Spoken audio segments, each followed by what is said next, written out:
guys, welcome back to Resistance Chicks. We're your hosts, Leah and Michelle, where Leah is complaining about her blazer, or whatever you call that. It's a blazer. Having a fake pocket. There's another thing blazing.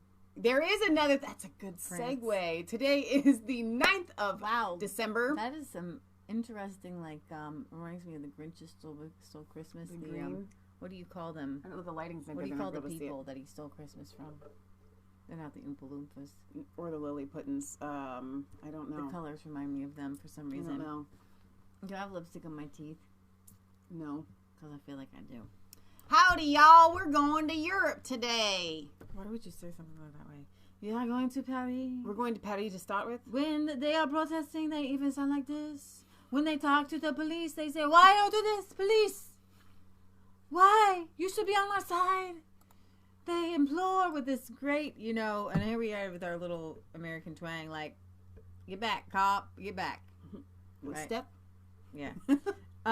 No, we have seen over the past 3 weeks these protests in France called the Yellow Vest protests, and it would have been so cool if we could have started out with some yellow vests. We don't have any. Yeah, that would have been fun. I actually have the BREXIT betrayal march up first. I don't know if we want to go to France or... See, that's why I thought that's where you were going with I know, but no, I wasn't. It just ignited. We have two top stories. France is burning, and we have the Brexit means exit march that happened and probably is still kind of carrying on even now. Yeah, in the UK. Yeah, let me just give you an idea of what's going on, because I think that this has ignited our Sunday show, so we must go to the fire burning. I told Leah when we were trying to come up with a title for this, I was reminded of the Hunger Games Mockingjay, where Katniss says to the camera, "There's a fire catching, and if we burn, you burn with us." And that's exactly how this kind of feels. Yeah, so let me just give you an idea of what's going on, because it's kind of confusing when you hear of these protests that are happening right now. There's tons of videos, which I should actually be just playing in the background. There's tons of pictures and videos, but they're not protesting over just the 25-cent gas tax, because Macron first was going to just scale that gas tax back, part of the Paris Climate Accord that Trump pulled out of. Yeah. Well, what it does, and it's really scary, because I watched a leftist progressive on there who, they're confronted with like Al Gore having a giant mansion and talking about global warming and how he uses a ton of electricity. Yeah.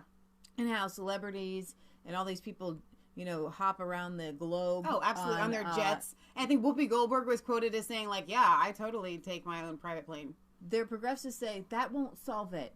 Right. Every little thing, individuals won't solve it. We need global answers, and it all seems to fall on the backs of the little people or corporations, and it's always a tax. It was a tax for something. Where's this money going? It's going for, solar industry and all this kind of craziness. Ridiculous idea that taxes save the world is absurd. Oh, yeah, exactly. They honestly, part of the whole global... Because taxes help people quit smoking, that's, sarcasm there. I mean, it doesn't. They just steal money. It's just a way of taking money. There's a guy I keep hearing on Tucker Carlson that says they want a $25 tax on gasoline. Oh my gosh. They want to make fossil fuels, irrelevant. No, they don't. They do not. That is not what they want, because if they do that, then they can't live the posh, plush life that they live. They literally want to just take money. So this video, I'm going to start with this one, because this one was one of the most disturbing. I mean, people have had their hands blown off, eyeballs gouged out during these protests. And then, as much as some of the cops are on their side, you have this, where I guess he's a protester. They get him off on the side of the road, and it's gone viral because the police end up knocking him out of his wheelchair, this disabled man whose legs don't work. Then you have a couple yellow vests come and try to help him. I'm going to fast forward a little bit here. Here comes a guy. I'm going to push him away. And the police, I don't know what they're doing. Honestly, I don't know what escalated to this point. But here is a yellow vest person trying to get him out of the mud. The police are here, and then the next thing you know, the police take, and there's a little bit of a scuffle, and they dump him out of the wheelchair. What are you doing? That's what I was telling you. Let's dump the guy in the wheelchair out of the wheelchair. Here's the thing. If he did something worthy of arrest, then arrest him. Otherwise, this is just police brutality. Yeah. Why are all these police surrounding this guy? I don't know the story behind this. Because he's obviously a real threat and danger in a wheelchair. Is he doing something wrong? Is he stopping traffic? I don't know what's happening here. But this video has gone viral in It should. Should go viral everywhere. So a yellow vest guy helps him back into his chair. I told you, this sounds like talk to the police. What are you doing?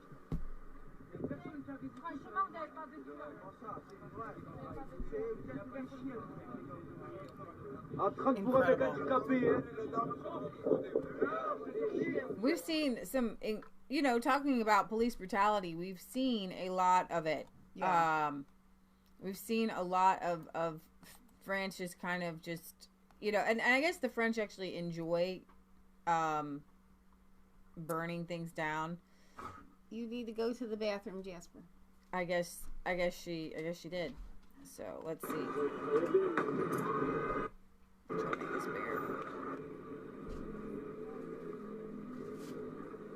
So what are they protesting? This is like a populist uprising against globalism. It's not the kind of protest that we've seen in the past from Antifa. These are a lot of people who didn't actually want to become violent. Did you know that France is the most heavily taxed country in the world? Over 50%. They don't have money to just buy regular things with. And I think they're tired of globalism, and it's spreading. This to me is an anti-EU protest. There's a European army armored vehicle already in the streets. I mean, that's what's the EU doing there? Why is there a EU policing France? Yeah, exactly. Because the French obviously can't police their own country. But I like what he said. Paul just looting clothing stores has nothing to do with standing up against the EU. Carbon taxes. Usually suspects have infiltrated again. Music and the mayhem. Only in France.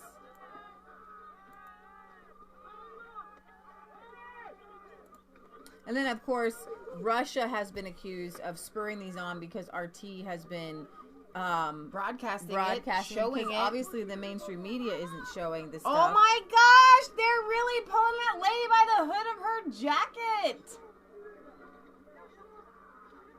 That's police brutality. You cannot. She's like choking. Holy cow! This is like Les Mis all over. It is like Les Mis all over again.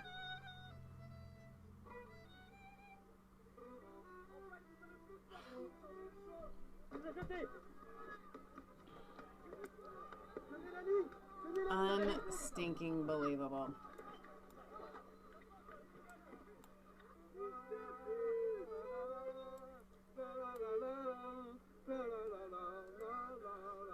Just random old people. I mean, it's like, of course there's like the anarchists and everybody who wants to be out for some crazy. I'm going to tell you what happens when you have a godly people, and forgive me, I don't mean that the French are not, but we have our appeal to heaven flag, right? When there's nothing else left that you can do, there's an appeal to heaven. In France, when there's nothing left that they can do, they get out the guillotines. Well, yeah. Be afraid, French government. Be very afraid. These people mean business. They've done it before. They're doing it again. Yeah, when you're taxed at over 50%. You can't live like that. You can't sustain. They're going to fight back. There's nothing left for you to do but start a civil war within your country. Right. That's it. So Macron's approval rating is at 18%. Oh my gosh! 18%. Marine Le Pen has a higher approval rating than Macron. Now, the only reason that Marine Le Pen lost to Macron is because a lot of people see her as a fascist and they would vote for anyone. And I also think voter fraud, but yes. Well, after talking to that couple in Montana, I could see how. Yeah, I'm just saying. Her dad actually wasn't, I guess. No, he was not an awesome guy. An awesome guy. So she has some baggage there. So let me get to a little bit of what Macron is kind of like. Macron is urged to act after the Yellow Vest protests hit France, but he's kind of like been AWOL. Calls mounted Sunday today for President Emmanuel Macron to bring an end to the Yellow Vest crisis gripping France as authorities counted the cost of another day of violent protests and looting. Authorities said the anti-Macron riots in Paris had been less violent than a week ago, with fewer injured. But City Hall said the physical damage was far worse as the protests were spread out across the capital. That was rumored that they were going to try to storm the Bastille.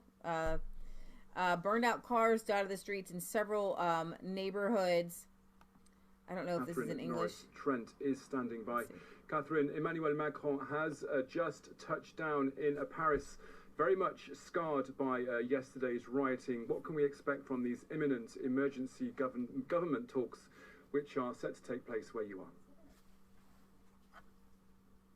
Yeah, hot off the heels of his visit to Argentina for the G20, Emmanuel Macron will be holding crisis talks at the Élysée Palace, just near where I'm standing, and he'll be gathering there with his Prime Minister, Edouard Philippe, the Minister of the Interior, and a junior minister also in the French Interior Ministry as well as members of the security forces. They're going to be looking at ways to try and stop a reproduction of the violence that broke out in parts of the streets of Paris on Saturday. The French government, Prime Minister and the President have already condemned the riots which occurred in places on the Paris streets, and they're going to be trying to look at ways to stop that happening again. And apparently all options are on the table, including maybe imposing a state of emergency in France, which apparently police representatives have asked for, given the situation.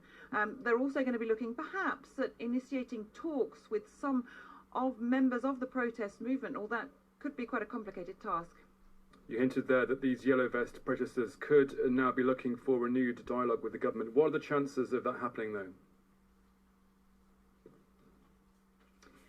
Well, the problem has been going forward that the Gilets jaunes, the Yellow Vest protest movement, has been very disparate. It's been a grassroots citizens protest movement who've had no national leader, no even regional leaders.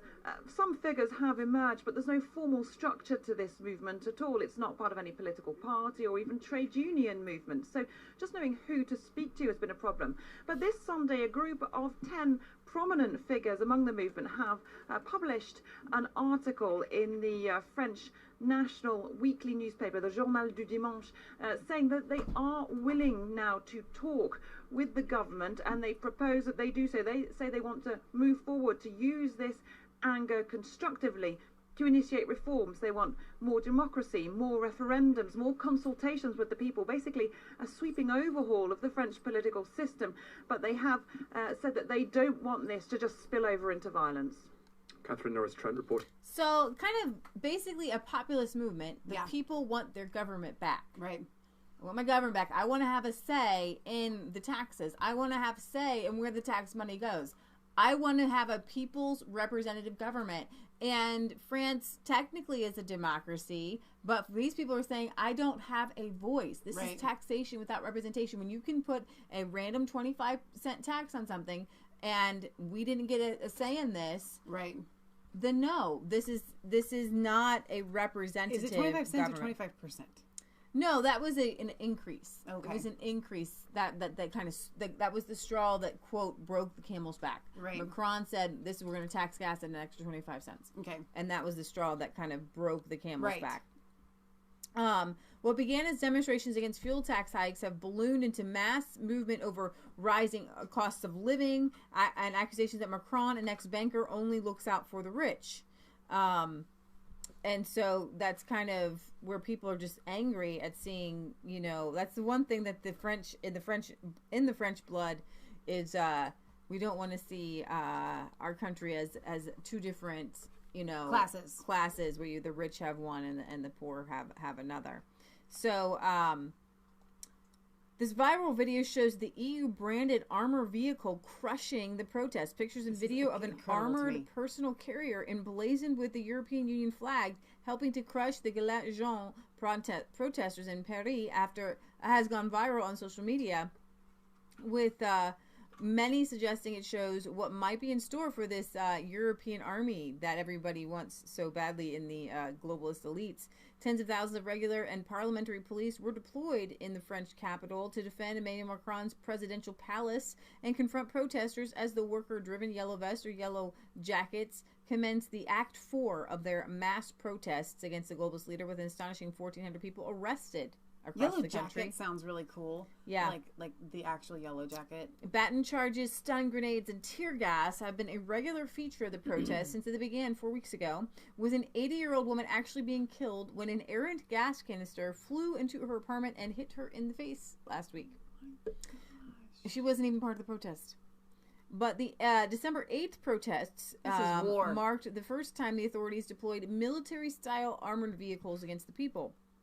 Images and video of at least one of the APCs thundering down the Champs-Élysées with the European Union flag emblazoned on its hull were shared widely on social media, and people were wondering all over Twitter, what is this doing here? Oh, this my armored gosh! EU vehicle with the EU flag here on it. Wow. These are some scary times we are living in right now, guys. I don't think people realize how profoundly concerning this is. It's isn't just the symbolism. It's the EU contra the Yellow Vest, the European Union against the French people, said Adrian Hilton, a British academic and former advisor to leading Tory politician Michael Gove. Those who cannot remember the past will continue to repeat it, he warned. Britt Bozza says, Michelle, the reason that the EU were in Paris today is because this petrol tax law that Macron has introduced is an EU directive for all EU nations. So we have to enforce our law. So looting, obviously, is not the answer. That is never the answer. And oh my gosh, I tell you guys this all the time. On Resistance Chicks, you will hear both sides. Stop it with the looting. If you're going to protest, protest. But the looting is ridiculous. This is actually Brussels, so the Yellow Vest protests have spread out over into Brussels, into the Netherlands. Where are they getting all these yellow jackets? I don't know. I think it's great. Amazon?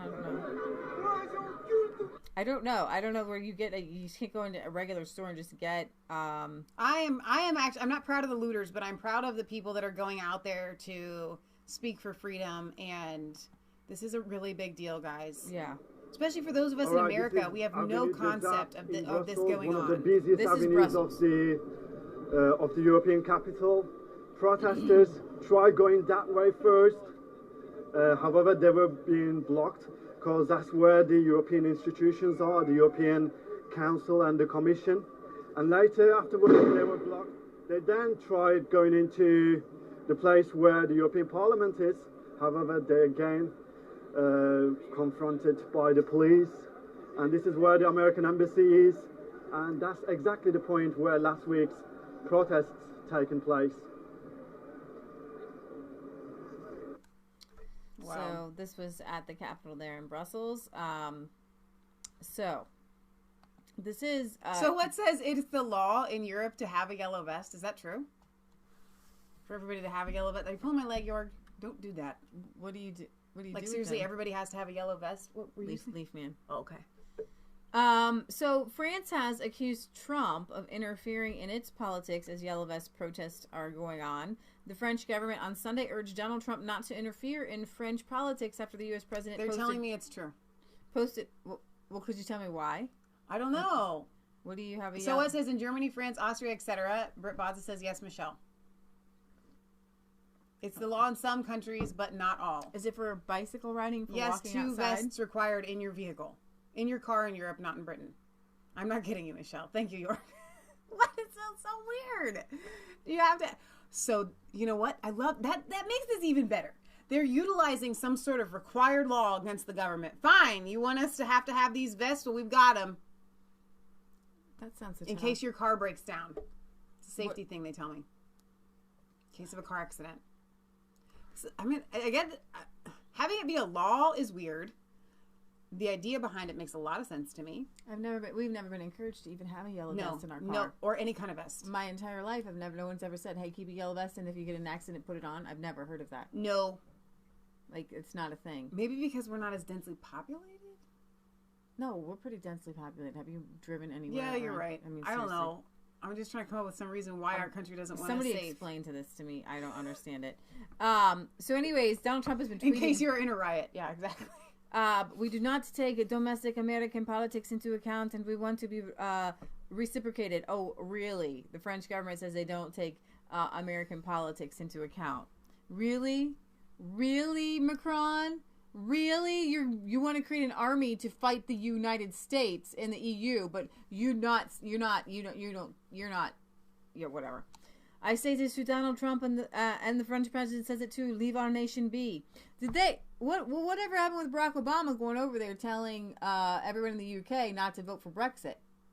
Exactly. And that it would go very bad for them. They'd be the last in the queue, and the US wouldn't even trade with them. Yeah. Liar. Trump had on Saturday posted 2 tweets referring to the yellow vest and anti-government protests that have swept France. He said, very sad day and night in Paris. Maybe it's time to end the ridiculous and extremely expensive Paris Agreement and return money back to the people in the form of lower taxes. Oh. And so the French are like, could you not let your populism spill over into our country? He had earlier posted, the Paris Agreement isn't working out so well for Paris. Protests and riots all over France. People do not want to pay large sums of money, much to the third world countries that are questionably run, in order to maybe protect the environment, chanting, we love Trump, France. And there actually is a video. Let me see if I can find it. While you're finding that, I am getting confirmation also on Facebook Live from like Rosa. She says that that the jackets are there for high visibility. They're safety devices, helps you be seen when you're changing a tire on the side of your road, etc. You know, we learn something new about you guys across the pond every single day, it feels. That is interesting. I mean, that's a good idea. Blue Devil says, Macron turns on the people so quick. He hasn't even talked directly to the protesters. No? I doubt very seriously he's been out there to talk to the protesters. There is a video, and I don't know if I have it here. Belinda says, the traitors in the UK government are signing the UN Global Migration Pact on Monday. The UK are done whether we leave the EU or not. All right, so the process in France are not directly linked to the Paris Climate Agreement, which was signed in 2015, has been abandoned by Trump to dismay of French President Emmanuel Macron. Spurred by rising fuel prices, in part due to tax hikes aimed at helping France shift to a lower carbon economy, the Yellow Vest protests have grown into a broad movement against Macron's policies and governing style. So, yeah, then you have... Britt Bozza says, hey, just a quick question, Michelle. If, I think you mean frogs, the French, you said fogs, want an EU army when France ends up wanting USA's help, are the Yanks going to offer it to them after stating that the EU wants an army for protection against the USA? That's a very good question. It's more of a statement than a question. No, and that's just the truth. So the left, I don't know if you guys knew this, but like we tried to come out hard against baby Macron.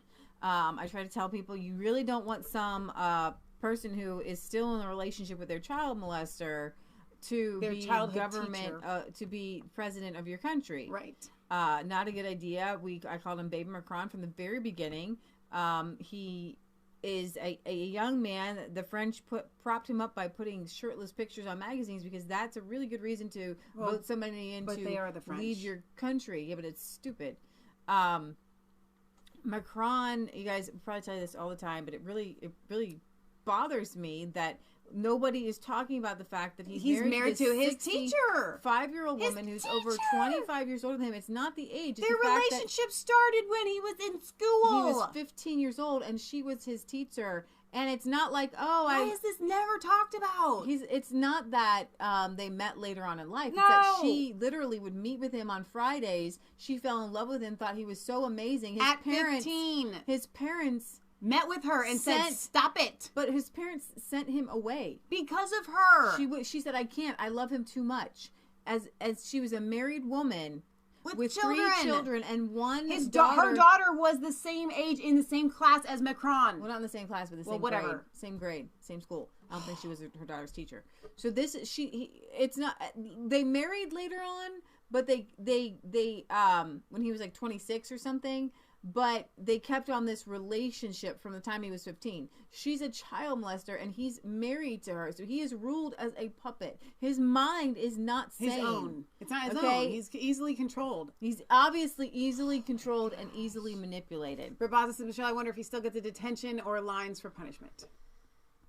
Okay, but the left loved him, thought that this because they're okay with child molestation and pedophilia. Yeah, like it's a sexual orientation to them. I think when I had asked the couple in France about that relationship, they said, "Oh, it's just France.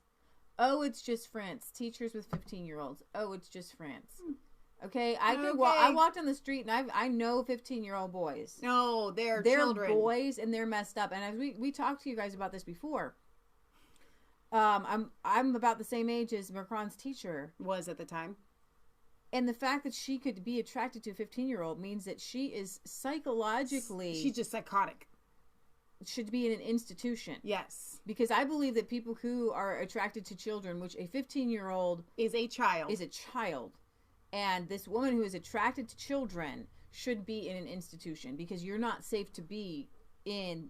You're also not safe to be a teacher. And here's the thing. What happens is... Here's the thing. When I am around children... high school, even children, you have a motherly instinct. Yeah. So what's happened is not only is it pedophilia, but it's like she was his teacher, so it's like this incestual pedophilia relationship that he's in. And nobody talks about it. And you know what? This is the fruit of what happens when you elect a child molester as your first lady. I mean, seriously, France falls. We're not talking about the age difference. Okay, there is something after people mature and they become adults. Fine, whatever. 15-year-olds are not mature. They've literally just gone into puberty. They're not mature beings yet. They're still maturing, easily manipulated. And the point is that any adult that could be attracted to a child, a developing being, is a psychotic person. Right. Okay, so... With France brought to its knees by the country's worst unrest in half a century, as citizens protested Emmanuel Macron, there will be increasing concern among the globalist establishment over the future of the president that they put in there as the savior of Europe. Okay, he's a baby Macron. They knew that they could manipulate and use him. I've known this from the very beginning. Right. That's why they put him there, because he was easily manipulated and controlled. He is literally a puppet. And he sits at the feet of Merkel. Just like he does Mommy Merkel, exactly. Reports have showed a country in chaos over the past 3 weeks, with hundreds of people wounded and a number killed in the anti-government protests, which, despite disruption and violence, enjoyed wide support from a large majority of the population. Against so-called green taxes and a major squeeze in French workers' cost of living, the Yellow Jackets movement represents a rejection of all things Macron. And that's even from... This is a very fitting picture of Sadiq Khan with Macron. Mm-hmm. I mean, you have these two totally vile, corrupt young men, trying to rule their nations. So what you have here in this article is a bunch of tweets that didn't age well. So this is Sadiq Khan saying, the French people have chosen hope over fear and unity over division. Congratulations. You have Hillary Clinton saying, victory for Macron and France, the EU and the world. Defeat to those interfering with democracy. But the media says I can't talk about that. Mm-hmm. I don't even know who Shuka Umu is. So they're pointing out to me, Britt Baza and the Ungoverned Truth, that Macron is a Rothschild banker. Which, how do these very unqualified people become presidents and prime ministers, etc.? Right. But by being tied to the globalists.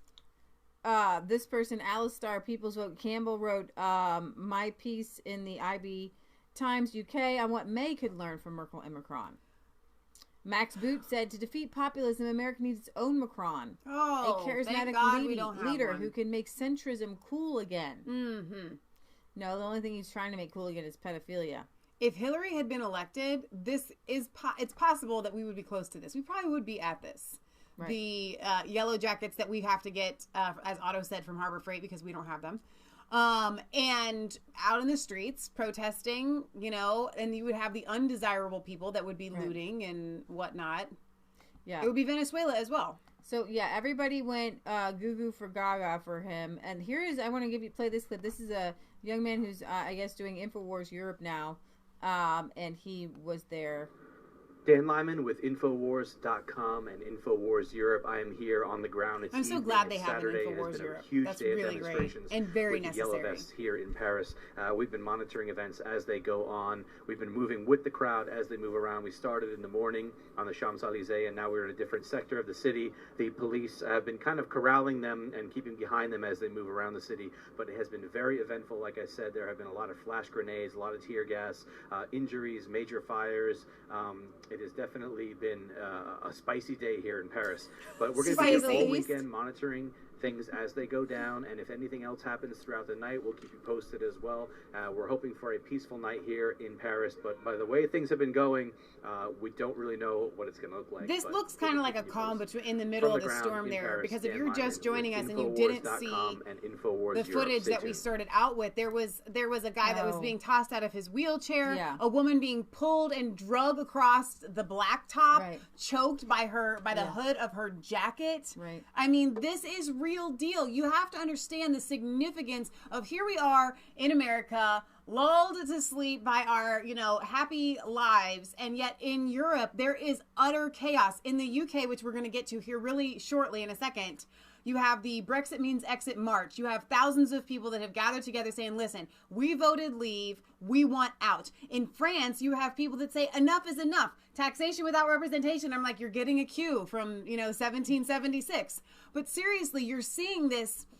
So when we talk on Resistance Chicks about what, winning or losing or this battle or that battle, there is an undercurrent of the more they go hard against the people, the harder the people are going to fight back. So it actually is, I don't want to say an exciting time, but a very monumental time that we are living in right now in our lives and around the world. And I'm hoping that our American viewers can catch this fire and get excited and Donald see. Trump has caught the fire. He has. He's behind him. Things are changing. The globalists are melting. Like, the Wicked Witch and Wizard of Oz. They're terrified. Exactly. Here, this is the Netherlands. People are yellow vests in solidarity in the Netherlands. I'm telling you, this is spreading Belgium, worldwide. Showed you in Brussels. Yeah. So the countries that already have a lot of please no looting though. Stop with the looting. A lot of migration, and think about how much money is spent that could be spent on the French citizens that is spent on refugees and asylum seekers who aren't really there. I mean, there was a picture of a French couple who adopted a 16-year-old. I'm not sure where I saw it, but he had bags under his eyes, receding hairline, this African-looking non-young man. Right. That's like, how dense can you be? Yeah. It's absolutely crazy. So do you have any more footage on this before we move on? There's the girl made that big again. It's hard for me to even watch. You guys that didn't see it the first time can watch. She's literally choking. They are dragging her. For those of you, again, that are just joining us, you have to understand what is going on in France right now. Lee, I wonder if you could break it down once again for those that are just joining us. What is happening? Why are these protests taking place in France? Last week, I gave you I showed you guys a lot of videos of just regular people, a lot of elderly people who say, I don't have enough to live on, and they're taxing me more and more and more. I have 800 euros a month to live on. I have 1,000 euros a month to live on. Which is nothing. You guys try living on that. Because they're taxed at over 50%, and they can't make ends meet. They can't get to the end of the month. Yeah. They can't, much less travel or go anywhere. So when you're starving and you can't rub 2 cents together, this is what results. And like I said earlier, the French have a history, and then they know what they're doing. And then we have some yellow vests fighting within themselves. Oh no! Start to get angry. Well, and again, it is kind of a bipartisan issue, and whenever you have a bipartisan issue within that, you're going to have people arguing amongst themselves. A lot of these are older people. It's very dangerous what's happening in France. I really want you guys to understand the significance of this. It's huge. These are your average people, okay? These are your middle class people who bear the brunt of the taxes. Or lower class and middle class. Yeah, but these are the people who, basically the people who, their way of life, their standard of living has been drastically cut because of taxation. Well, you can't breathe when they set off those smoke bombs. Right. Like a tear gas. I feel like we should be playing a clip from Les Mis or something. We should. And then it gets copyrighted. You know, every time after we saw Les Mis for the first time, everything that we did in our house was like a song. It was like that. Like everything. We would speak to each other. Leah, are you going to make dinner tonight? So I'm trying to think of some of the songs. And you can't even pronounce their names. Quartet. This woman's injured. You guys, the French, if they're professional at anything, it's revolution. Police trying to arrest lawyers inside the Palais de Justice in Rhône. Police everywhere, justice nowhere. I am hoping for the French people's sake that this does something. You can only take so much. Right. And this is, like I said, this is a protest against globalism. So what I'm going to go over here to Paul Joseph Watson, and he's going to explain it a little bit more. By doing that weird, endless handshake. Oh, yeah. So here's Macron with the handshake with Trump. Oh, do you guys remember this last year? He wouldn't let go. Trump keeps kind of trying to, let go. It's like the longest handshake ever. I don't know what he was trying to do. And then you're gonna press it okay, enough from you. All right, that's enough for you. Okay, He's hugging his wife with the hand in his hand, and then we have this, and then now we have a group hug. Oh yay! Finally, I was able to release it. No, coming back. Series of over-the-top grab and pull handshakes. This is absolutely ridiculous. That's right there is the ongoing report. Oh, watch the shade. Right there. Macron, watch Trump. The Secretary General of NATO. All the while not really noticing Trump low-key trolling him time and time again. Like that time he took Macron for a walk. Or that time when he brushed dandruff off his shoulder like he was his mum. In fact, I'll get that little piece of dandruff off. Little piece. We have to make him perfect. Oh my gosh, I never saw that Trump clip. pulled Macron's shoulder out of its socket. I believe these leaders think President Trump's Well, he's not looking very alpha now, is it? Oh my gosh. The rescuer of the international elite. This is so great. I'm knocking over the major scene. I'm so 18%. Macron's 18% got a lower approval rating than an incel at a sorority house. Unbelievable. So the French are protesting against their lunch break being cut to just 4 hours. No, protesting against getting a work text outside of work hours. No, protesting about not being able to protest by going on strike for half the year. No. This time, it's for real. The yellow it's vesting for real. being the law. Yes, really. The This law is really Unfortunately, happening. the French have cried wolf a couple times with their protests. They say woo, woo. I want a 4-hour lunch break. No, this I is want to real work only 1 day a year and be, seriously. France, for every citizen to have 2 high-vis jackets in their car at all times. Thank you. Truly illustrates the kind of bureaucratic, I skipped that part onerous of this video. oppression that our Gallic friends I watched it, are but I must buried miss under. it. What are they protesting against? The soaring cost of living, gas tax hikes, and open border madness. This and is that's about lower middle it too, class guys. and It's not working just class people, the most gas of whom live in price the countryside hikes. of small towns. The great majority of the writers were men and some women in their 30s and 40s from suffering rural towns in northern or western France. Thank People you. who are being left behind by globalism, seeing their quality of life diminish while millions of migrants get a free meal ticket. Exactly. But not according to BuzzFeed. No, they blamed the whole thing on a Facebook algorithm change. Because when I watched this woman's impassioned rant, during which she These told people, police, you don't get "Look that what kind you of did to us. angry You should be over ashamed of Facebook. yourself.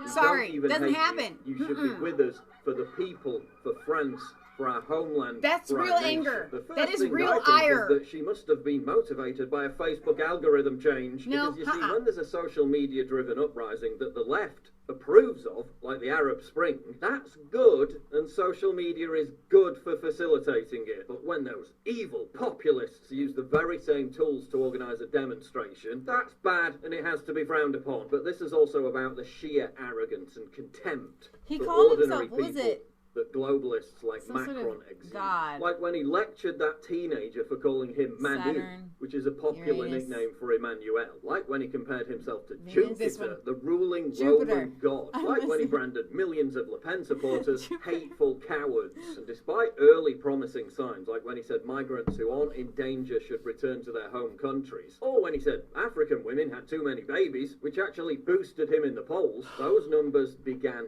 to sink. Little when bit Macron racist went there. soft Little on bit. immigration. Like when he said Sits that in the mass racism. migration with over 100 million African migrants heading to Europe in the next 30 years was France's destiny. Then staging an open borders photo op with a migrant who saved a baby in what some people said looked like a suspicious setup. Then posing between a half-naked man showing his middle finger and a convicted criminal. Then saying the epicenter of the French language is now in Africa. I don't even Then understand this saying there man. was no such thing as a true Frenchman. Then saying nationalism was a betrayal of patriotism. Now pause it You right there. can't get any Hang more on. Pause right there.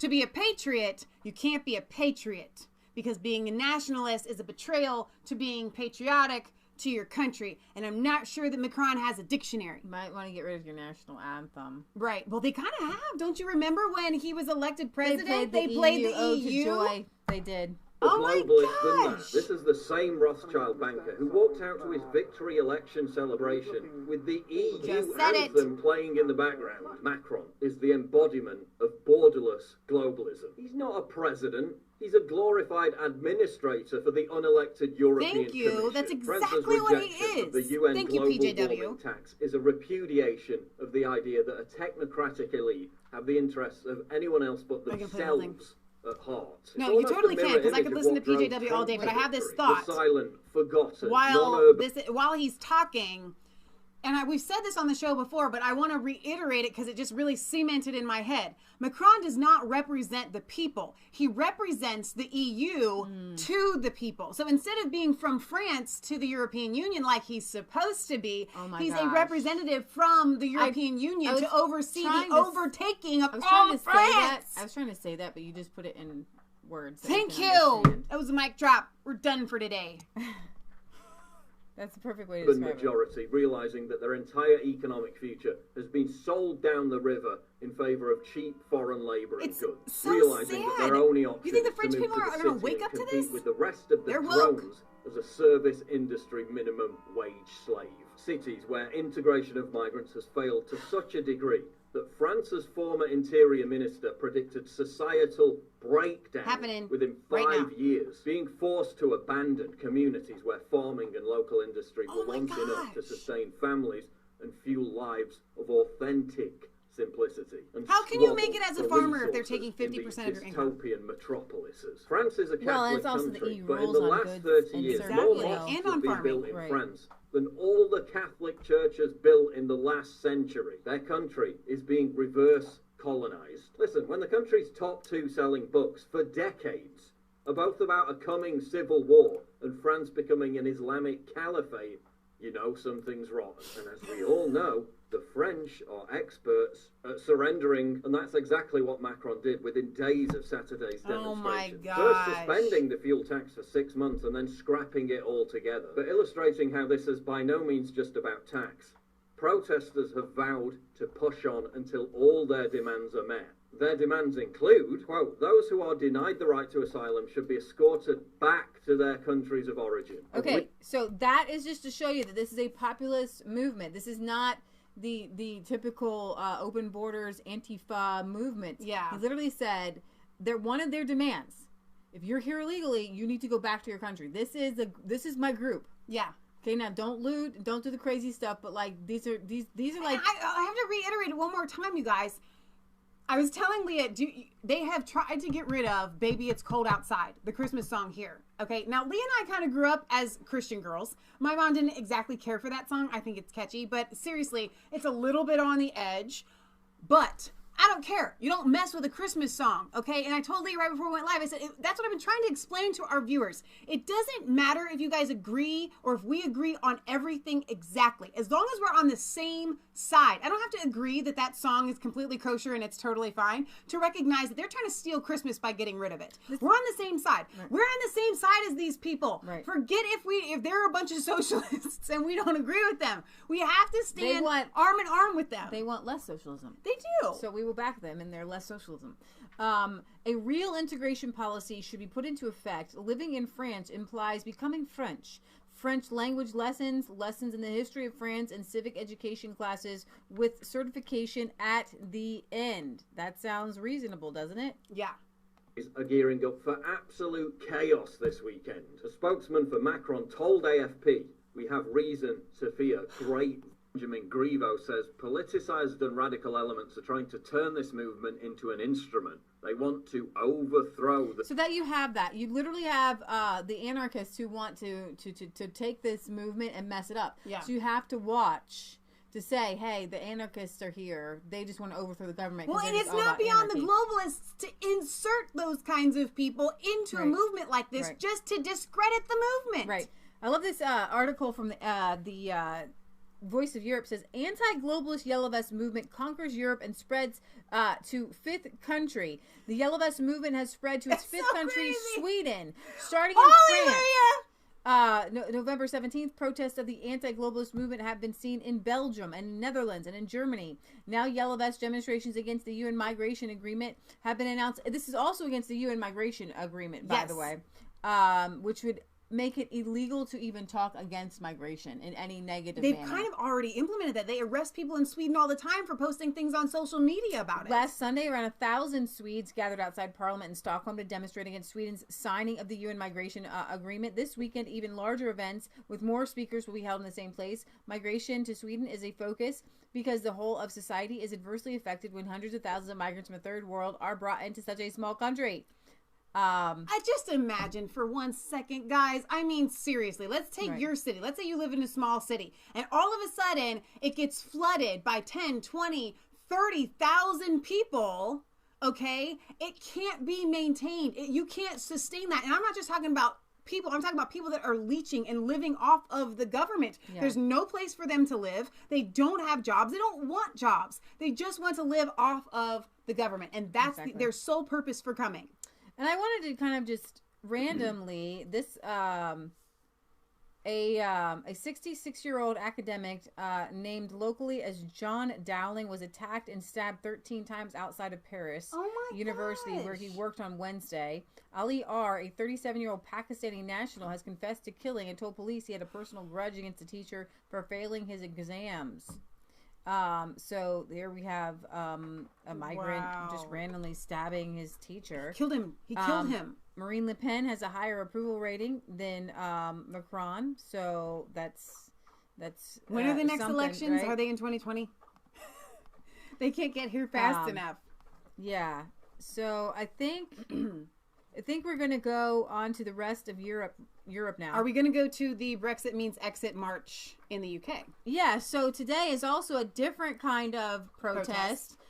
Which has its own form of controversy within it. We've got Gerard. There's key players here. There's Gerard Batten.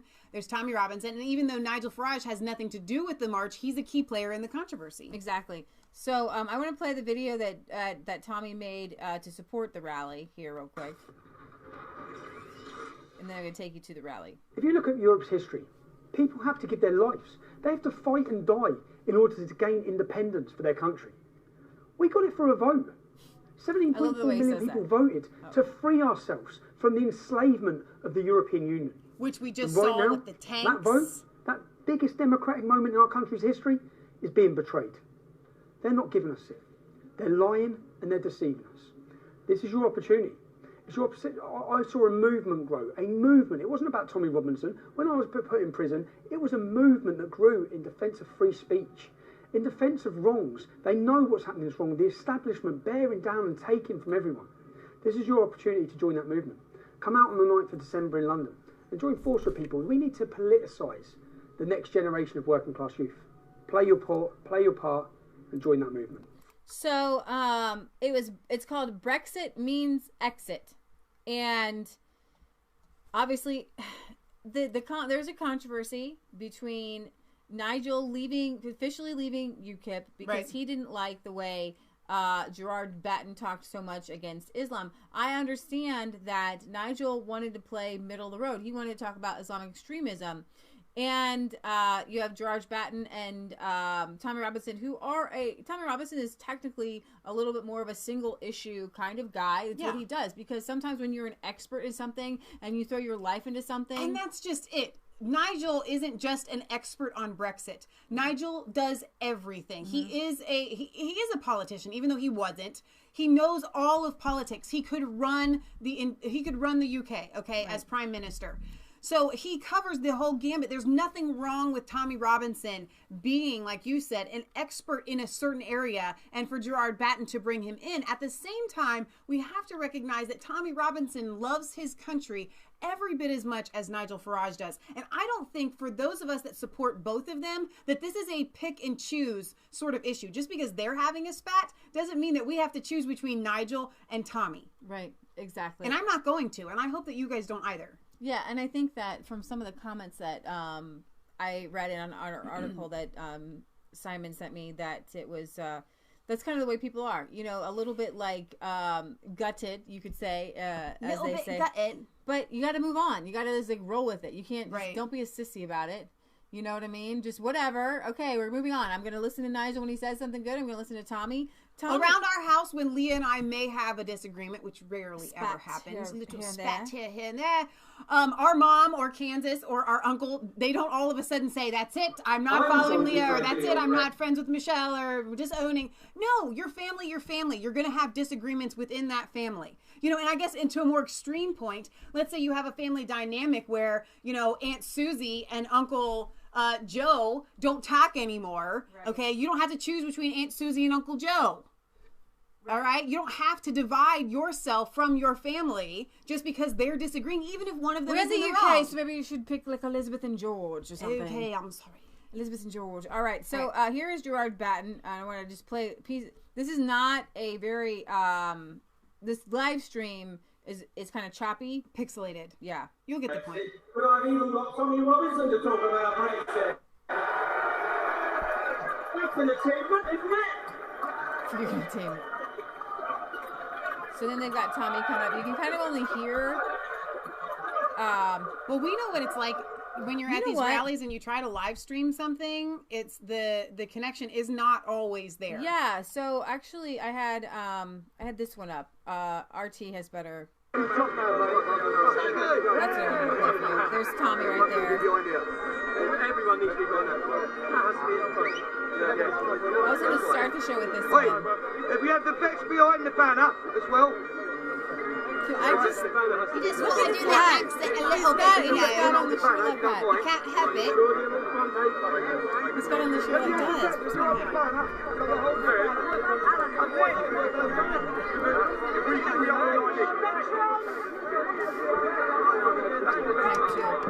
You're at it.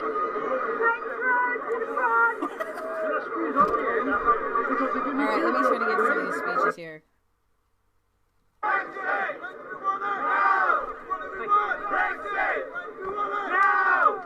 What's very catchy? Brexit, when do we want it now? We want our country back. Isn't that a pretty decent march? Well, you know what I'm seeing? Peace, calm. These look like a lot of older people coming out. Yeah. It's kind of chilly. It's like, where's Waldo? What can we see within this that stands out that we should note? You you are seeing a lot of people, just normal, everyday people. Normal people. Right. Save Brexit, vote UKIP. So let me see. Live feed will resume shortly. Here we go. And how could you riot with the bagpipes playing? Totally couldn't do it. It's very peaceful. It's very calming. There's a Trump 2020 hat.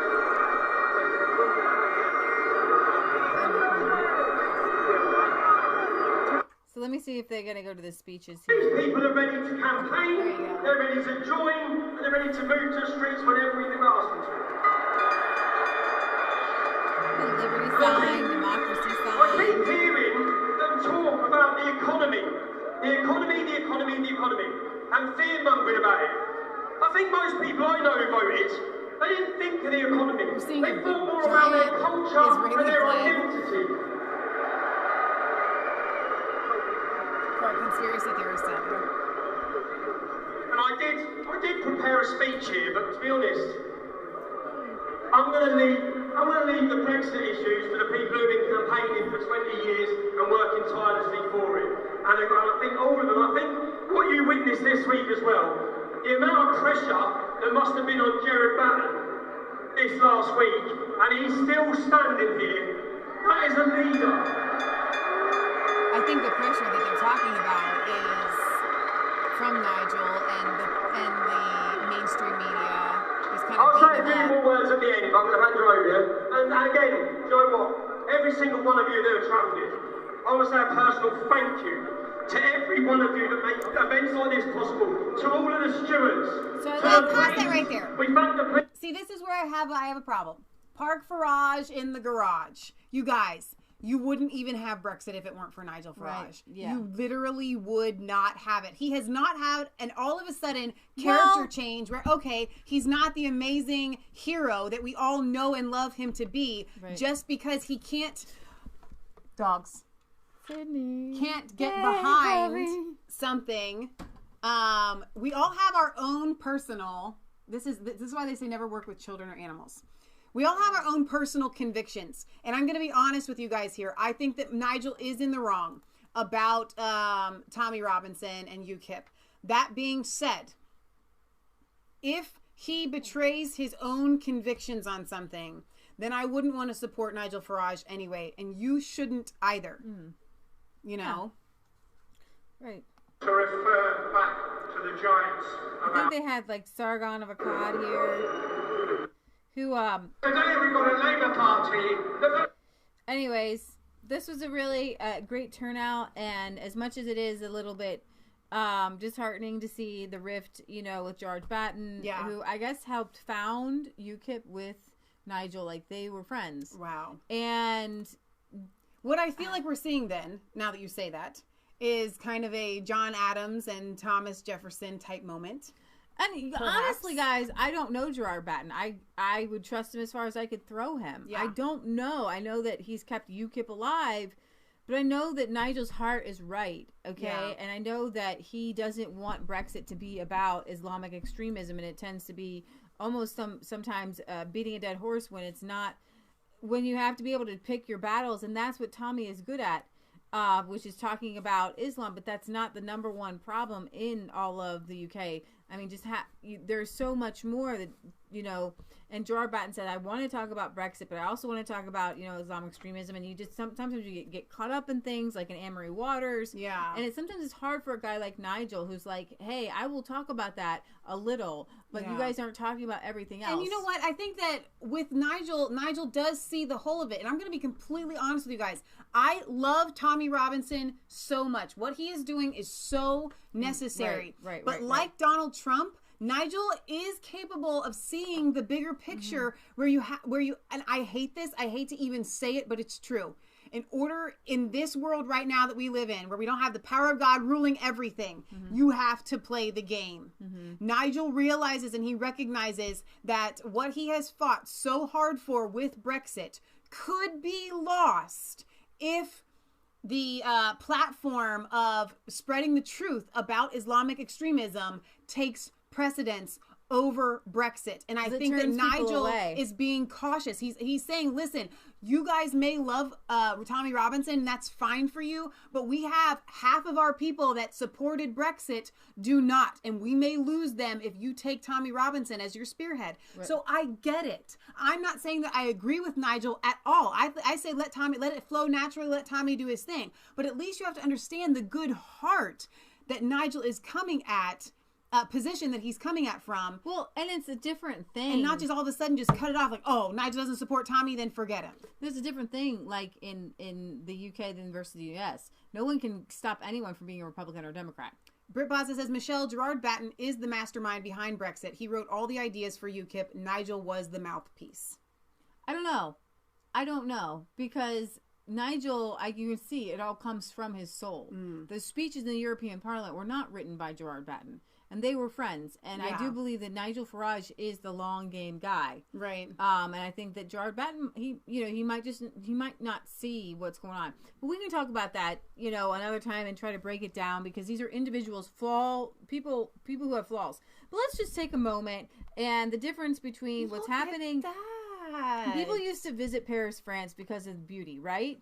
Now these poorer, less financially well-off Eastern European countries used to be under communism. Yeah. They're safer. Yeah. Okay? They might be poor, but they're safer. So why are they safer, Leah? Because they have resisted the mass illegal migration. Yes. Okay? So Christmas in Poland is totally different now. It's Warsaw, Poland. If you want to go visit somewhere in Europe, then you want to visit like Warsaw. Look how happy those people are. Okay, it's not the same. I mean, like trying to go to Germany. Germany used to be one of these wonderful places to visit.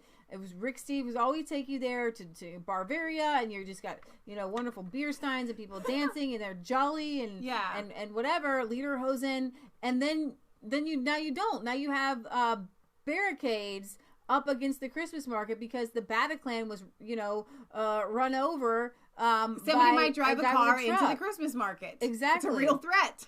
It is a real bona fide threat. They want to shut down the Christmas market because it will offend the religion that shall not be named. See. Oh my gosh. So they're safe. They're having a good time. Everything's fine there. That's so awesome. In Poland today, life in Poland is not bad. And much love to all of our Polish viewers. We have a lot of Polish viewers. Exactly. So life in Poland's better. And guess where life is getting better? In Matteo Salvini's Italy. Now, Italy just passed a law, which I read, and I'm going to try to give you some of the nuggets that I remember. It's about migration, and they passed laws where if you commit a certain amount of crimes, you lose your Italian citizenship, you get sent back. To the migrants. Right. Okay. Right. So not to actual Italians. No. To celebrate 6 months in power, Italian Deputy Prime Minister Matteo Salvini holds an Italians First rally in Rome. Italians First. I love that. Italy primo. 1, 2, 3, 4, 5, 6, 7, 8, 9, 10, 11. I think you kind of mixed up a little Spanish there. No. Okay. I learned Italian. Right. We were going to go to Italy. Occhiali dei Soli. Those are sunglasses. Sorry, it's the same thing. Italian. You guys are going to get my same jokes over again. Aiuto, polizia. That means help, police. These are really important phrases to learn when you want to go to Italy. Dove il bagno? Where's the bathroom? A destra. This way. Oh, right. A sinistra. Right. Oh, destra might be straight. See, it's not going to do me any good if I don't remember exactly. One day we're going to make it over here. But we're waiter. Altro burro. More butter. And that is so important. That's the most important phrase you will ever hear in your life. More butter. Please.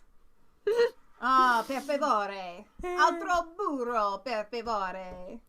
To celebrate 6 months of power, Italian Prime Minister Matteo Salvini holds Italians First rally in Rome. Around the same time, Paris was on fire as the thousands of protesters want Macron to leave office. Now, here's the thing. Italy is in a place where, okay, we still stink, but we voted in good leadership. We did. So we have hope. Right. We have hope things are going to get better. Right. And Matteo Salvini actually has the seats in the government to pass the laws. Yes. Unlike Donald stinking Trump, who we have discovered that the Republicans... No, but here's the thing. We have discovered that Democrats have run as Republicans, and that's why Donald Trump has not been able to get anything done, because we had the House, we had the Senate, and Donald Trump should have had an easy-peasy job. But the Democrats are smart, guys. They pretend to be pro-life. They pretend to be freedom-minded people. They pretend not to be socialists, and they say, oh, I'm going to be Republican. But when they get in office, they vote against anything that would be pro-liberty or Republican. Right. So that is exactly how this... But in Italy... They're not able to pull the wool, I guess, over people's eyes or something. But they have the people in so that when the president's there, they can actually get laws passed. Yeah, but like it's the not just Salvini. I can't remember the names of the other ones that are like with him. Yeah, they got the 5-star Lega. Yeah, they have it going on. Italy is going to be great again. Venice is not going to sink forever. Okay. Seriously. Okay, so then he had a speech before 80,000 supporters. The deputy prime minister and the populace said in regards to the neighboring Yellow Vesta protest, he said, those who sow a poverty reap a protests. Those who sow false promises reap a response of those on the margins and the countryside. He says, at the Piazza de Popolo, solo uno per... He says just one word, grazie. Thank you. There we go. His statement was met with cheers from the crowd of Italians who have seen his government keep promise after promise. You know what I love about him is like he's not a suit. Look at him. He literally isn't even wearing a suit. He wears these track jackets. They're like his favorite. He's filming them. I love it. Italy is so happy. Italy is on the fire. A good kind of fire. We're taking our country back. 80,000 people in support of this guy. I have goosebumps. Yeah, me too. I have goosebumps. He is so awesome. He's the Donald Trump of Italy. Although, you know, he is a little bit socialist. Oh, yeah. So, once again, we're uniting with people that are uniting against the globalists. Even if we don't agree with them 100% politically. Right. Come on, guys. Time to grow up. This is exciting. But the only reason he's able to keep promise after promise is because he has a parliament who was voted in that backs and supports him. Yeah. So great. He's a real guy. He's a real dude. Just like Donald Trump, even though I guess Donald Trump is still a little bit more kind of an elite person, but he's more real than politicians. I love it. I'm so excited. It's just so awesome. It makes me so happy. We started out with some kind of crazy news with the protests in France. Yeah. And then we got good news in the UK. We've got good news in Poland. We got good news in Italy. And Macron. And actually changed the name of today's show to the Good News Show. Marine Le Pen would have brought in a religious element as well. Yeah. A Christian element. She's Christian. Mm-hmm. She would have brought in, she's from what I understand, she's pro-life. I've seen her niece argue pro-life statements. Yeah. Oh, yeah. I think they're Catholic. She's amazing. But they would have brought in a little bit more of the gospel, you could say, like Salvini is. So what the gospel and Jesus Christ is what is actually changing and is going to save Europe. And it always has been the gospel of Jesus Christ that saved Europe. As the phone rings, the Lega leader promised to continue to put Italians first, going live right now. which the coalition government has had a successful first 6 months achieving. Supporters in attendance waved flags which bore the Italians First slogan. He told the crowd in regards to the impending disciplinary proceedings from the European Commission over the proposed budget, we are afraid of nothing and nobody. Salvini explained that the current coalition between Lega and the M5S government would be for 5 years. At the end of his speech, the Interior Minister told the massive crowd that united, we will win. I love it. Isn't that like the best ever? Okay, so I've tweeted this out. These are happy Italians. Here he is out in the crowd. I don't do the random kisses, but whatever. Well, they're Italian. We're just Americans, the more brash. Don't touch me. They love him because they're getting their country back. Yeah. The Italians were split against some of the, you could say, anti-mass migration parties, but they're united in the sentiment. Yes. Majority of Italians, I have goosebumps. They They want a Christian country. Yeah. See, France is a little bit ungodly. They've been more atheist since the 1700s. Yeah. Italy has been, it's the heart, and Matteo Salvini's actually stood against the Pope, even though he is a very religious man himself. Yeah.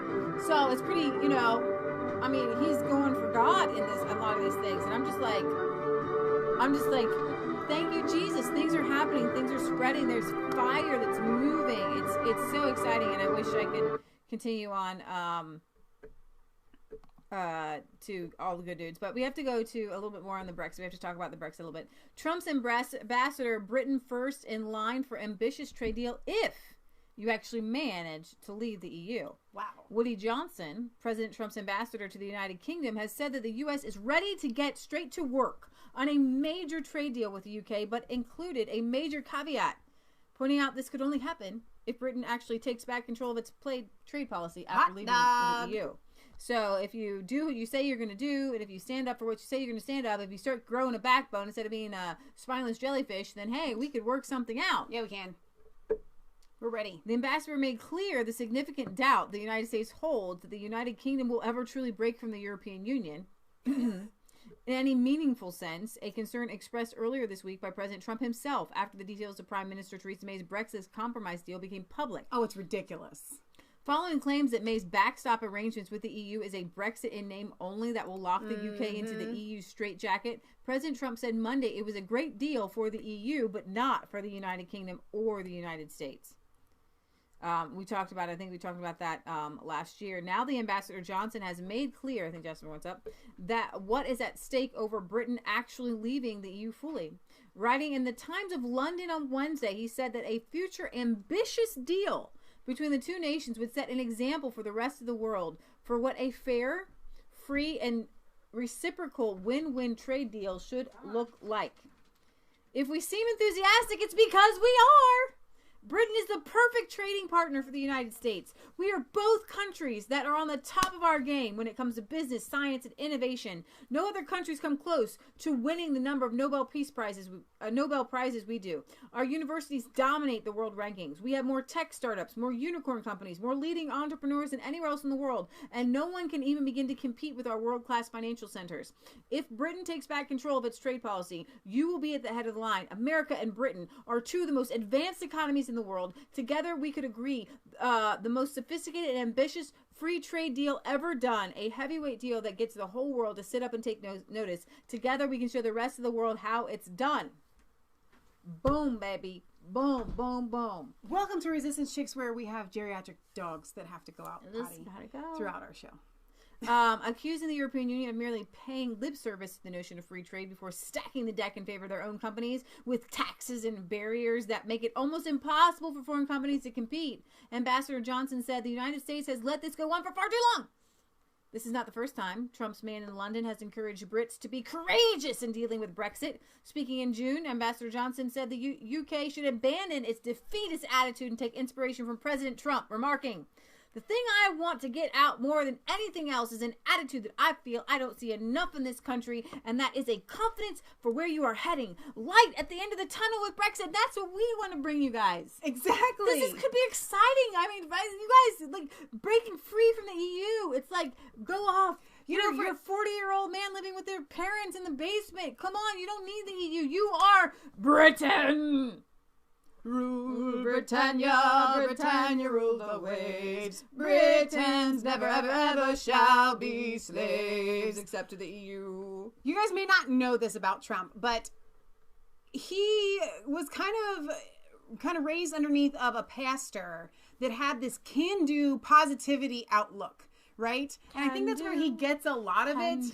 And so when he's saying, listen, what I'm seeing in you guys is a lack of, positivity and I want to see that. Rose up! As like what I hate is these, who are these people that have jobs where they go, what is it called? A consultant, where they go into a company and help them make their company great. Okay, yeah. And so Trump is kind of like trying to be a cheerleader. Like, listen, I want America to be great. I want the UK to be great. And if I'm going to be a consultant for you guys in the UK, what I need to see is more confidence.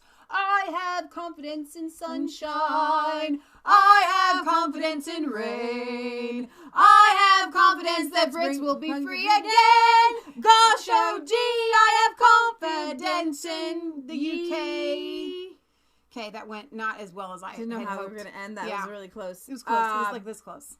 So, yeah, what he says here. The British have always been experts and great business people, great minds. So to see this defeatist attitude towards Brexit is a bit startling to me. STDs, no sandwiches. Did you guys remember that? I mean, come on. They were literally threatening that if you left the EU, there would be more STDs in the UK and there would be no sandwiches. I have read nothing about buddies, as they're also called in the UK. Anybody having a positive attitude towards Brexit or towards the future. As an American, I'm just not used to that. And then Nigel Farage, who President Trump calls Mr. Brexit. Let's see, what did he say? What am I quoting? Former UKIP leader Nigel Farage, for his key, is a vocal critic of Theresa May's deal. That's what I meant to go to. Sorry. We're back. He told Breitbart on Monday that through the countless concessions agreed by the British Prime Minister, the deal was more akin to a voluntary going to prison for a period of time, because the UK will have to appeal to the EU for permission to strike its own trade deals in the future. And to use toilet paper when he goes to the loo. I'm sure. Always advisable. On the PM's tactics to get the deal through in the coming weeks, Mr. Farage predicted every blackmail trick known to man is going to be used to try to get the MPs to vote for the deal. So we'll see. Now, get this. Jeremy stinking Corbyn over here. Why do I have to? I don't even want to talk about this dude. It looks like his finger's sticking up his nose in that picture. It does, but the worst picture ever. He says neoliberal EU claims Labour will respect Brexit.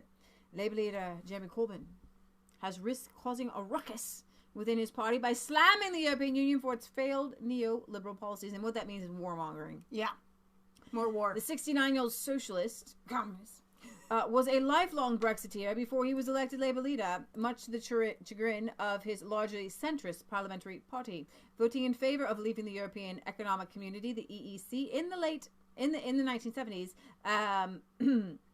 and against the Maastricht Treaty, which transformed the European Community into the EU in the 1990s, and against the Lisbon Treaty, which ended the nascent supra-state sweeping new powers. Corbyn officially campaigned for a Remain vote in 2016 referendum on Britain's membership of the EU, but parliamentary colleagues and party grandees complained he had done so without much enthusiasm in the wake of the Leave vote, and even accused his inner circle of actively sabotaging the Remain campaign efforts from within. His recent comments to the Congress of the Party of European Socialists in Portugal will have done little to dispel the notion, as he slammed the EU for its failed neoliberal policies, which have caused serious hardship for working people across Europe, damaged the credibility of European social democratic parties, and played a significant role in the vote for Brexit. So he is... so Justin Hughes, a.k.a. Worth a Look, in the chat, you guys may know him as one of our moderators, he sent me this screenshot that says, Nigel Farage, quote, "I sense within me I have not fought my biggest battle yet.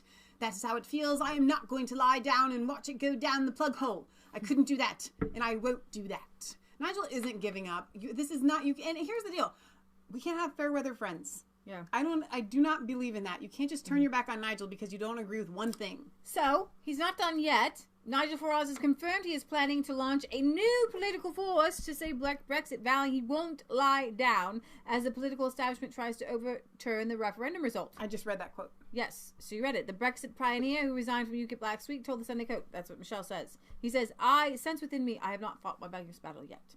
So, though Britain is supposed to leave the EU on March 29th, 2019, 2 years after the Article 50 clause of the Lisbon Treaty was triggered to begin the Brexit process, Mr. Farage said he believes there is a 50 to 45% chance that delays will see the United Kingdom still in the bloc when May 2019 elections to the European Parliament take place. He says, "My view is that between now and Christmas, Article 50 will be extended. Is there a lot of conversation about that? What happens then? Yes, if the Brexit ball is dropped completely, it will have to happen. Look, I make this absolutely clear. If they suspend Article 50 and we fight in the next European elections, I will be there." Mr. Farage, who led UKIP on and off for nearly a decade before quitting due to the direction the party's taken in recent months, says that the vehicle of which he will create is still to be confirmed. He says, I will be looking to get some high-profile figures in from across the business and political spectrum. I'm talking about something very different. I have sounded out a few people. I am working on the concepts right now. It won't be a one-off shot. It will be the birth of something much more remarkable than UKIP was. The 54-year-old Brexit frontman, who has repeatedly insisted he never planned nor wanted to have to come back to politics after securing the historic referendum result in 2016, blasted the cowardice in the Tory party throughout this whole negotiation process. My game plan has been to see Brexit through, move to America for 4 or 5 years. I get on very well over there. Trump is going to get reelected, so Washington, D.C. is going to be a good place. Okay, I would love that, but I hate to take good old Nigel from those. But I've always said that if the ball gets dropped on Brexit, I will have no choice but to pick it up. It increasingly looks like it is the case. So he wanted to retire. He wanted to come and live in America for a while, and now he's realizing he's got to stay and fight for his country. Darn it! So he is a Brit. He is a Brit through and through. He loves your country, and he is fighting for you. And who knows? It'll be exciting to see what he has up his sleeve. And British ports chief shoots down no-deal Brexit scare stories. The chief executive of the United Kingdom Major Ports Group has shot down claims of a 6-month logjam at Britain's ports in the event of a no-deal, he said. Writing for The Telegraph, he said, on behalf of the UK's major port operators responsible for handling 75% of the country's seaborne trade, he said he was highly dismissive of the headline suggesting a clean break with the EU on the world with the WTO would result in trade seizing up. I mean, today was our list. This week, May's government was like telling grocers to like stock up on everything that you can. Things might go crazy. Fear mongering. That's all that it is. Things are not going to stop. It's a well-oiled machine. Things are going to continue. I mean, it's just a fact. Yeah, those ports already have the capacity and infrastructure to handle large volumes of both EU and non-EU trade without any sort of log jam. So there you have it. All right, there's my show. There's your show. Boom, ching. Tally ho, Leah, good show. Righto, fantastic. I don't know if many of you were watching, how many people have been with us throughout today, but I'm sure we've had some new viewers. Thank you guys for being here. I'm so happy that we've had such a great show. I'm so happy. I'm so happy. We go live every Friday at 6 p.m. Eastern Standard Time, and as we did today, at 1 p.m. Eastern Standard Time, where we cover our top European and UK news. Do you want to close all tabs? I do, but it won't let me.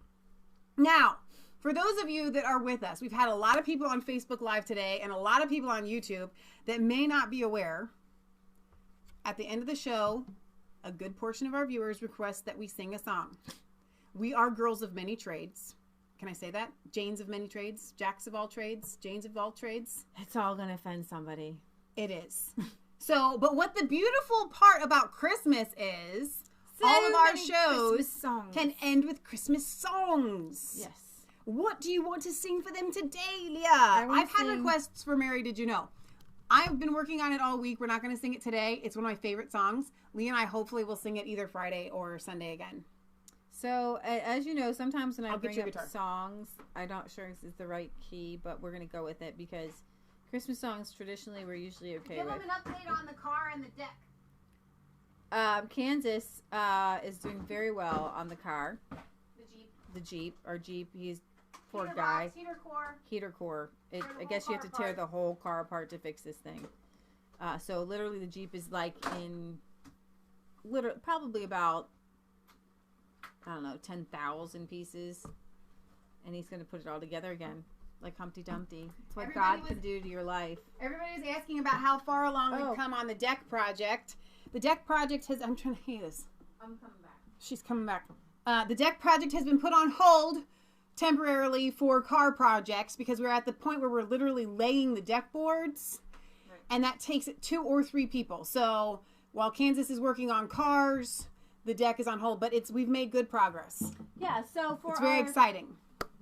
We want to sing a song, but since we are a little bit under time today, I'll go ahead and read to you guys some of the scriptures because we are actually Hang on, let me get you the mic. And I got to get Jasper.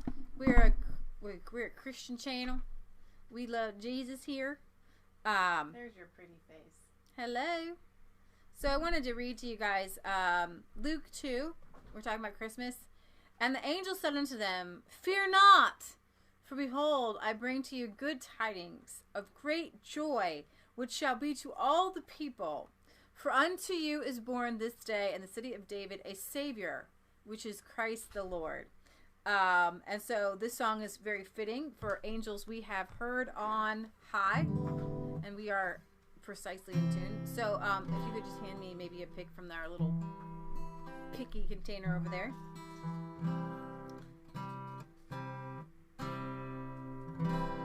Thank you. And you know what? A lot of times we always tell you guys, man, I really wish we had practiced. We don't have time to practice this stuff. I'm sorry. Well, it's a little bit unpracticed. It's because we're busy living life. And of course, it's never going to be the same exact way anytime. No. Angels we have heard on high, sweetly singing o'er the plains, and the mountains in reply, echoing their joyous strains.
Pick one. What do you guys have? It was request time. There's a 30-second leg, so I'll wait. So on Facebook Live, Max Steele says, need to get the girls on InfoWars. We've been on InfoWars a couple of times. Those videos are on our main page on Mass Faith 3 going on 3 and times. Resistance Chicks. 3 times. For those of you that are unaware, we actually have 2 channels. We have Mass Faith 3 on YouTube, where we have that's where we stream live every Friday and Sunday and sometimes in between. And we have a backup channel, Resistance Chicks, because you know what? With all of the censoring that's been going on, it's always a good idea to have a backup channel. So we try to upload our songs that we do, or our songs, listen to me, our shows to both channels. No Jerusalem, Brit Baza, it's not going to happen. Christmas, think Christmas right now. Gosh. We're in December. We're coming upon the celebrating the birth of our Savior. Let's see. What's the play it if you won't sing Jerusalem. Silent Night. Okay, type it in. We can do Silent Night. Hopefully it's right. There we go, chords. Hopefully it's a good one. Just pick the top one. We'll see what happens. What's wrong with it? It's the same place. Yeah, but they have different. It's going to be probably hard, but we'll be fine. I mean, it's not all in one. You can try to go out a little bit, or you could just... No, that's it. Oh, okay. It's only 3 verses. Okay, we're good.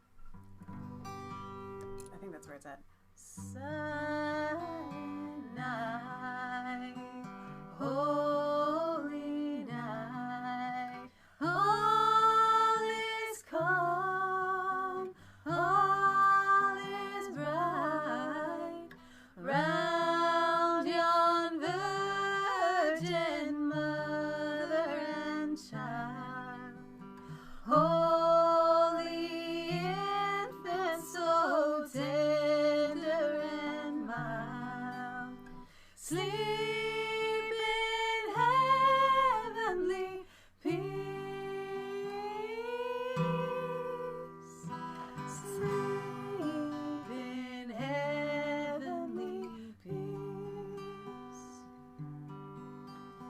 Silent night, holy night, shepherds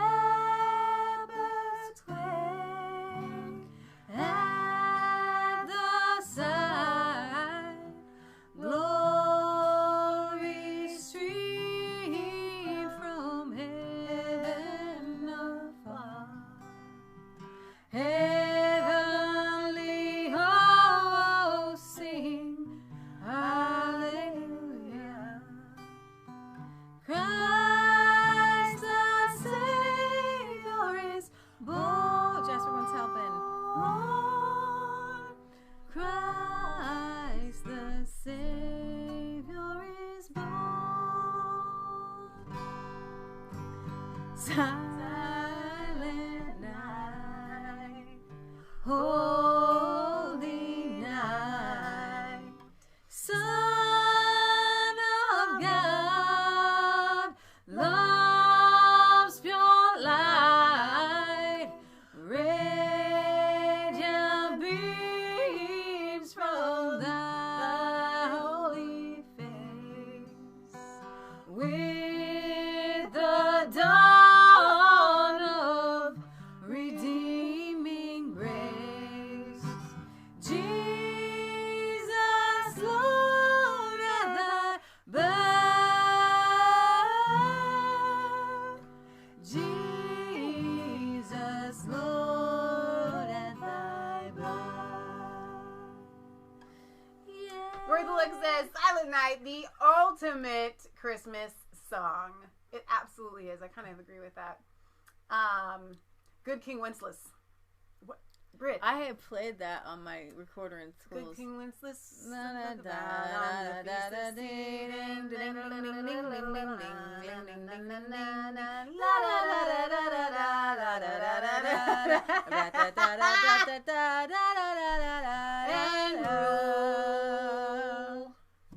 Something. Oh my gosh. John says, "Oh yeah, Christ is born. Peace on earth, goodwill to everyone." Amen. Noel. Okay, the first Noel. Yeah, we can do that one. And then we'll close after this. Yep. There we go. Noel.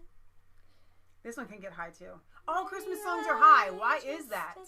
Well, we've been doing pretty good so far. You were all right. But you know, I love how Bing Crosby starts this song out like the first Noel. Like he has this like amazing Bing Crosby voice. Like say no. That's just there was a joke with the Bing. I know. Okay. The Where actually you should start with you should start with Bing. It was really good. That was the first Noel. The angels did say was to certain poor shepherds in fields as they lay, in fields where they lay keeping their sheep on a cold winter's night. That wall was so deep. Are we in the right key? Are we singing with it? Noel.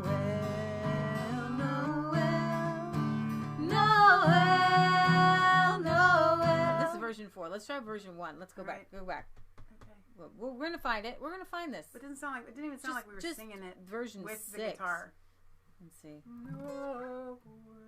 It all is the same. It's all the same. We're right there. We should just be singing it better. Close. Go back. What do you mean back? Go back. That's not what I want. You said version 6. No, I don't know what version 6 is. Just try that one. We'll try this one. I think it is. I think we're just not singing it right. Okay, let's just sing it better. I'm ready. Can you see? That's better.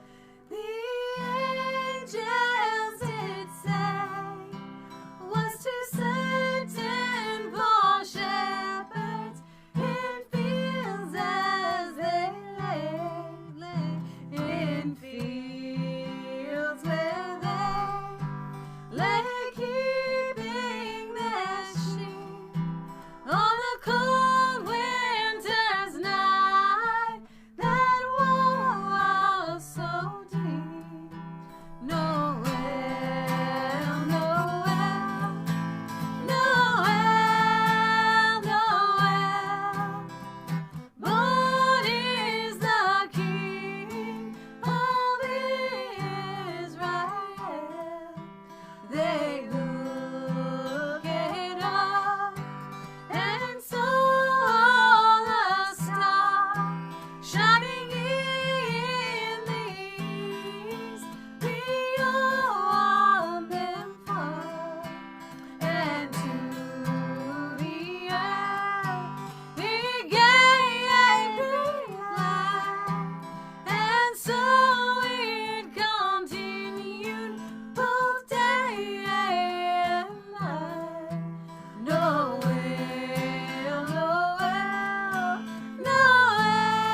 done. That is high.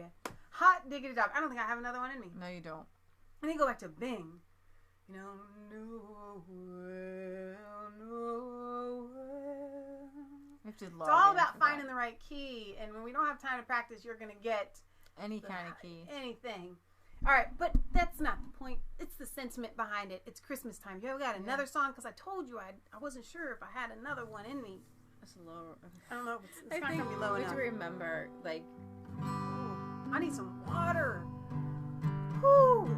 Earlier, we had a hello from Ireland. Now, I want to let you guys know that it doesn't matter who you are or where you are from. If you're watching Resistance Chicks, we are glad that you're here. But it is special when we get people outside of our box and our sphere of the United States and see that you have joined us. So, if you guys want to take some time in the chat, and I know we're nearing the end here, and just kind of do a shout out of where you are from, I think that would be really fun. Oh, yeah, please do that. Maybe even more specific, because we have people in the UK. We've got people from Manchester, like Worth a Look. You know, people from Yorkshire, like Horatio. So, St. Hippolyt's, like Sean and Tracy. Keeping their sheep on a cold winter's night that was so deep. Now it's better. Noel. Knoxville, Tennessee. Louisiana, North Carolina. Manchester. Born is the King of Israel. Germany, North Rhine, Westphalia. 46-year-old male says so what? Louisiana, the wettest place on earth, redneck says.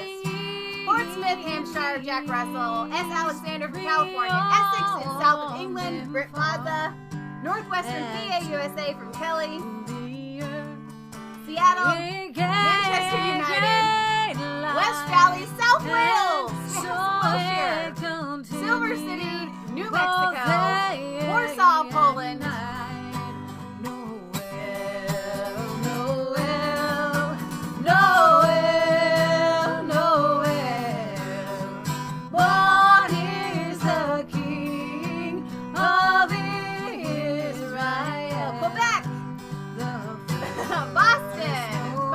White male supremacist.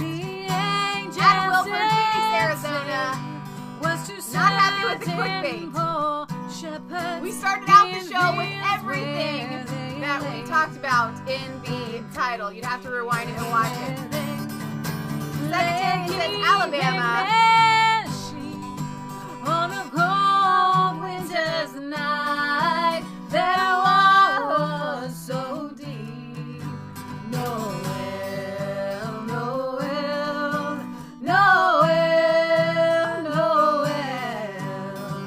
Born is the King of Israel. Key of G, let's write it down. All right. No, my friend, thinking that this is clickbait. Yes, absolutely. We have put France Yellow Vest protesting night fire across EU. Brexit means exit rally and top European and UK news just to get you to come and listen to some Christmas songs. Not really. We're at the end of the show. Thank you, girls with tulips from Holland. There's clickbait. Where's the yellow vest? Where's the Brexit? Where's all the top news? We're like an hour and 45 minutes Just in, rewind, baby. Just rewind. It's a cool thing in time. Bargoth77 says, good singing. What guitar do you use? It's a Gibson. Gibson Montana Gold. Montana Gold. It's my precious baby. All right, guys. We love you. God loves you. God bless. Remember, it's not just a conspiracy theory if it's the truth. We want y'all to like, comment, and subscribe to Resistance Chicks and Mass Faith 3. Ring that little bell so you get notifications every single time we go live. We got a P.O. Box. We want to hear your letters. We want to hear from you in your letters. 107 Milford, Ohio 45150. Thank you guys for being here. Gibson Les Svensson. That's what Redneck says. We love you. This has been a great show. Thank you to all of our moderators who were here today. Kelly, Worth a Look, Maia. I'm going to miss everybody. Sean and Tracy were here earlier. Worth a Look. Britt Baza. Donna Terry was here for a good portion of the show, I think, as well. Mama Donna. Did I say Maia? You guys have finally been getting notifications, which is fantastic. No, I'm so excited. And I think it could be because YouTube finally got that whole live thing fixed for us. Really? That was like last week. Really? Is that it was why we last might have week, a but Friday we person still here? went live Friday, and it wasn't like that. So we'll see. We will see if that's enough to get us pulled out of YouTube. You do know, jail. I don't know which one it was. I was reading back in my journal. At one point, we went live. We had 900 people with us. Yeah, 900. But you know what? 900. What I love is it doesn't matter what the numbers get to. I love seeing all the same faithful names in the chat. No, it's you just, guys mean so much to us. It's sad when it's literally you feel like you're an invisible person walking down the road and you're like, I'm here, nobody can see you. Yeah. Like I'm here, nobody sees you. So but all of your special people can see you. Yeah. Special people. You guys are special. All right, guys. We love you. God loves See you. you later. God bless. And we will see you back on Friday at 6 p.m. Eastern Standard Time. I hope you have a wonderful week. We're nearing on Christmas, and I'm hoping, Lord willing, I have a Bible study this week. So we are entering into the book of John, and I want to cover the first 2 chapters. And Isaiah58ministries.blogspot.com. The 10 G's of Christmas. That blog is absolutely amazing. I want you guys to check that out there. I haven't had a chance to upload too much to resistancechicks.com, but I want you guys to be aware that it exists in case anything ever happens. That's where you can find us and find all of our material, resistancechicks.com. All right, we love you. God bless. Arrivederci.